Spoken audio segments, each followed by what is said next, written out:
মই বনালো এটা দৰদেংগ বল। এইটো এটা চাইনি বল যেটো বনোৱা হৈছে মাটি আৰু পানীৰে। ইন্টাৰনেশ্যনেল মাৰ্কেটত ইয়াৰ দাম 10ৰ পৰা 20,000লৈ হয়। দৰদেংগ এটা জাপানীজ আৰ্ট য'ত সিম্পল মাটিক গোলাকাৰ আকাৰ দি ইমানেই স্মুথ আৰু চাইনি বনোৱা হয় যেটো গ্লাছৰ নিচিনা লাগে। কিন্তু দৰদেংগ বনাবলৈ যিমান সহজ যেন লাগিলেও ইমানো সহজ নহয়। দৰদেংগ বনাবলৈ আমি 5টা ষ্টেপ ফলো কৰিব লাগিব। প্ৰথমে আমি মাটি আনিব লাগিব। মই এতিয়া মাটিখিনিৰ পৰা পাথৰ, গছৰ শিপা আৰু অন্য বস্তুৰ পৰা দূৰ কৰি আছো। এতিয়া মাটিখিনি ভালকৈ শুকুৱাব লাগিব। শুকান মাটিখিনি এতিয়া চালনীৰে ভালকৈ চালিব লাগিব।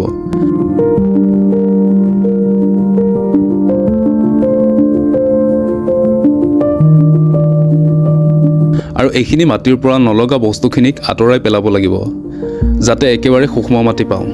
এতিয়া এই মাটিখিনি দৰদেংগ বনাবলৈ পাৰফেক্ট। মই এটা মিডিয়াম সাইজৰ বল বনাম। তাৰ বাবে এটা হিচাপত পলিথিন বেগ এটাত ভৰাই লৈছো। এতিয়া মাটিখিনিত অলপ অলপকৈ পানী মিহলাব লাগিব। যদি বেছি পানী দিয়ে তেন্তে বলটো ফাটি যাব। সেইবাবে মই অলপ অলপকৈ পানী ঢালি আছো।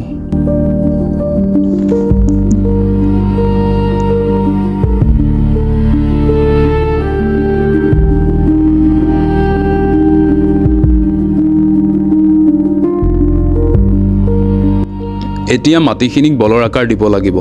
এই বলটো বনাবলৈ লাগিব ধৈৰ্য, সময় আৰু মনোযোগ। এটা কথা মনত ৰাখিব, মাটিৰ কোৱালিটি যিমান ভাল হ'ব দৰদেংগটোও সিমানেই ভাল হ'ব।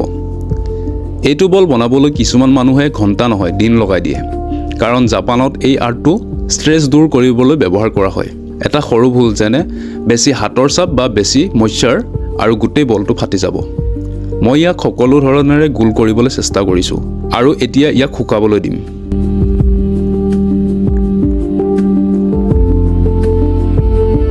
এতিয়া আমাৰ বলটো শিলৰ নিচিনা টান হৈ গৈছে। বলটো শুকালে এতিয়া অলপ যিবিলাক এজেছ আছে, যিবিলাক ফাটি কৰি আছে, এইখিনি আমি ৰাফ কৰি আমি ক্লিয়াৰ কৰিব লাগিব আৰু বলটো জিলিকাই তুলিব লাগিব। এতিয়া মোৰ হাতত এটা জাৰ আছে আৰু এনেকুৱা এটা জাৰ লাগিব। এতিয়া নেক্সট ষ্টেপ হ'ব ইয়াক বলৰ আকাৰ দিয়াৰ। ইয়াক আকাৰ দিবলৈ আমাক লাগিব এনেকুৱা এটা সৰু জাৰ যিটোৰ মুখখন বলটোতকৈ সৰু হ'ব লাগিব। আৰু ইয়াক এনেকৈ ঘঁহিব লাগিব আৰু এক্সট্ৰা মাটিখিনি এনেকৈ আঁতৰাব লাগিব।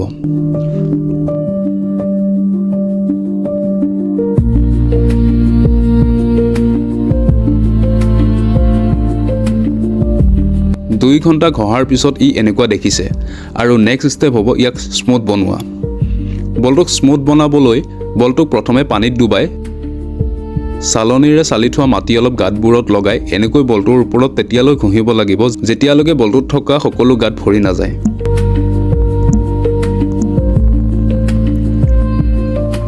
এইটো এটা শ্ল' প্ৰচেছ য'ত আপোনাৰ ধৈৰ্যৰ পৰীক্ষা লোৱা হয়। এতিয়া আমাৰ বলৰ ছেটটো আহি গ'ল, পূৰা ৰাউণ্ড হৈ গৈছে। আৰু এতিয়া ইয়াক চাইনি বনাবলৈ এতিয়া আমি কাঠ পেঞ্চিলৰ গুড়া ইয়াতে কৰি লৈছোঁ আৰু এই কাঠ পেঞ্চিলৰ গুড়াটো আমি ইয়াত সানিব লাগিব। অলপ অলপ কৰি ইয়াত এনেকৈ সানিব লাগিব।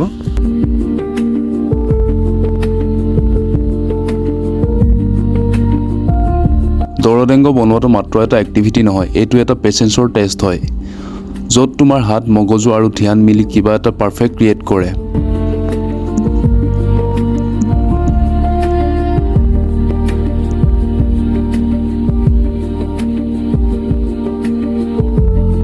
আপোনালোকে চাওক বলটো ধুনীয়া চাইনি হৈছে আৰু এই বলটো আপোনাৰ জাপানীজ বল হয় যিটো আমি দৰদেংগ নামেৰে জানো।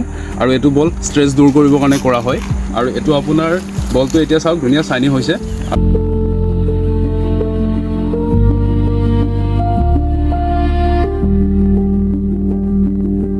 যদি আপোনাৰ আজিৰ ভিডিঅ'টো ভাল লাগিছে তেনেহ'লে লাইক কৰক, শ্বেয়াৰ কৰক আৰু চেনেলটো ছাবস্ক্ৰাইব কৰক। আপোনালোকৰ মতামত কমেণ্টত জনাবলৈ নাপাহৰিব। আকৌ লগ পাম এনেকুৱা এটা ইণ্টাৰেষ্টিং ভিডিঅ' লৈ।